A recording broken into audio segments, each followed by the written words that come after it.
ప్రజాస్వామ్యం అనే పద్ధతి లేకుండా ఎక్కడే కానీ ఒక సామాన్య మానవుడు సేఫ్టీతో బ్రతికేది లేకుండా ప్రతి ఒక్క విషయానికి వాళ్ళు వాళ్ళ పార్టీ వాళ్ళ కార్యకర్తలు వాళ్ళ క్యాడర్ వాళ్ళ జన్మభూమి కమిటీల మీద డిపెండ్ అయ్యి బ్రతకాలి ఒక సామాన్య మానవుడు అనే పరిస్థితి తీసుకొచ్చినారు.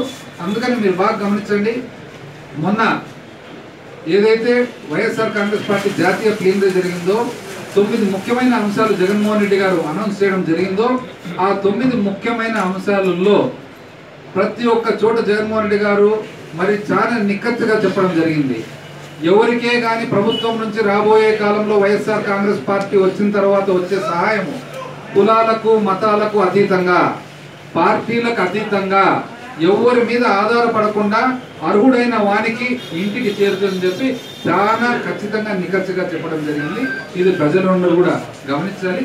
ఈరోజు సోషల్ మీడియా చూస్తే ప్రతి ఒక్క రోజు తెలుగుదేశం పార్టీ వాళ్ళు బెదిరించేది, కాంట్రాక్టర్లను బెదిరించేదే సోషల్ మీడియాలో వస్తుంది, సాయిబులను బెదిరించేదే, మైనార్టీ సోదరులను బెదిరించేది సోషల్ మీడియాలో వస్తుంది, ఇంకోరిని బెదిరించడం సోషల్ మీడియాలో వస్తుంది. అయినా వాళ్ళకేం దిగులు లేదు, చీకు లేదు, చింత లేదు అనమాట. ఏం మాట్లాడుతున్నాము ఇవన్నీ కూడా ప్రజలు గమనిస్తున్నారనేది కూడా మర్చిపోయినారు. కాబట్టి ప్రతి ఒక్కరు కూడా నంద్యాల ప్రజలందరూ కూడా ఒకటి గుర్తుపెట్టుకోవాలి. ఒకటి, మనము పౌరుషంతో కూడిన ప్రాంతం ఈ రాయలసీమ, మనం మాట మీద నిలబడే ప్రాంతం ఈ రాయలసీమ. అందులో నంద్యాల చరిత్ర ఎటువంటి చరిత్ర, ఎటువంటి పెద్ద మనుషులు ఇక్కడ నుంచి ఎలక్ట్ అయినారనేది కూడా మనం గమనించుకొని ఇక్కడ ప్రజలందరూ కూడా ధైర్యంగా ఉండండి.